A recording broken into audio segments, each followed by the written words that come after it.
Konnichiwa জাপানি ভাষার শিক্ষার্থী বন্ধুরা, আজকে আমি আপনাদের জাপানি ভাষার পরীক্ষা সম্পর্কে ধারণা দিব। আপনি যদি জাপান যেতে চান তাহলে অবশ্যই জাপানিজ টেস্ট পাস করতে হবে। অবশ্যই আপনাকে জাপানিজ ভাষা জানতে হবে। আপনি যে ভিসাতেই যান না কেন, সেটি হোক স্টুডেন্ট ভিসা, জব ভিসা কিংবা অন্য কোনো ভিসা, তাতে আপনার অবশ্যই জাপানিজ ভাষা শেখা প্রয়োজন। তো মূলত জাপানিজ ভাষার ৩টা পরীক্ষা আপাতত বাংলাদেশে জনপ্রিয় আছে। সবচেয়ে বেশি জনপ্রিয় হচ্ছে জেএলপিটি, নাট, জেএফটি। জেএলপিটিটা হচ্ছে মূলত বেশিরভাগ যারা স্টুডেন্ট ভিসায় ট্রাই করতে চায় তাদের জন্য প্রিফার করে আর কি। অন্যান্য এক্সামগুলো থেকে এই জেএলপিটি সার্টিফিকেটটা ভ্যালু বেশি, এবং যারা স্টুডেন্ট ভিসায় যেতে চায় তারা এই জেএলপিটিটা পরীক্ষা দিয়ে পাশ করে। এটা বছরে 2বার হয়, জুলাইতে এবং ডিসেম্বরে। এক্সাম হয় 180 মার্কের, সবগুলো এমসিকিউ কোয়েশ্চেন। তারপর হচ্ছে আসে নাট। নাট প্রতি মাসেই হয়। যারা স্টুডেন্ট ভিসায় যেতে চায় এবং নিজের প্রিপারেশন কতটুকু হলো জানতে চায় তাদের জন্য নাট প্রিপার করে আর কি। নাটো 180 মার্কের পরীক্ষা, সবগুলো এমসিকিউ টাইপ। তারপর হচ্ছে জেএফটি। জেএফটিটা মূলত যারা জব ভিসা ট্রাই করতে চায় তাদের জন্য। এখানে বিভিন্ন লেভেল রয়েছে, কম্পিউটার বেসড পরীক্ষা, এটাও এমসিকিউ পরীক্ষা। জাপানিজ ভাষার পরীক্ষায় মূলত 5টি লেভেল রয়েছে। সর্বনিম্ন লেভেল হলো N5, এরপর আসে N4, N3, N2, N1।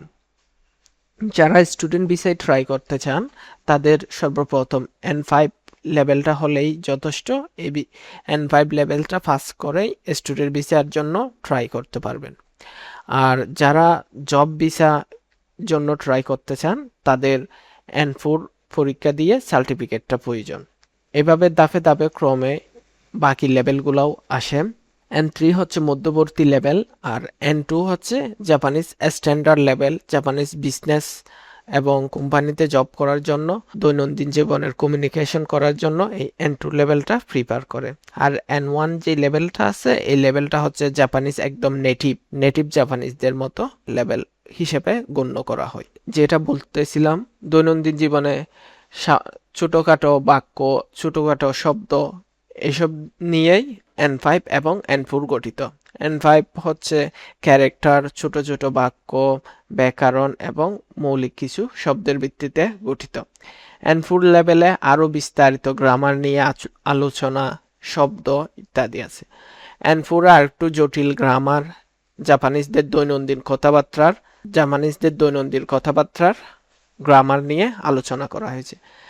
N2 এবং N1-এ একটু জটিল গ্রামার, জাপানিজ উচ্চতর লেভেলের খানজি ইত্যাদি ব্যবহার করা হয়েছে। সাধারণত সংবাদপত্র, একাডেমিক প্রবন্ধ এবং জটিল পরিস্থিতিতে সাবলীল যোগাযোগ করার জন্য এই লেভেলগুলো গণ্য করা হয়। যারা স্টুডেন্ট ভিসায় যেতে চান তাদের মূলত জেএলপিটি এবং নাচ সনদটা প্রয়োজন।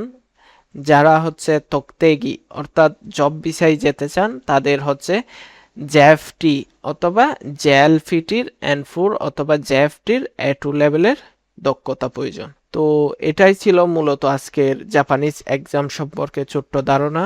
আশা করি পরবর্তীতে আরও বিস্তারিত কোনো ক্লাস নিয়ে আপনাদের সামনে উপস্থিত হব। ততক্ষণ পর্যন্তই সবাই ভালো থাকবেন। ধন্যবাদ।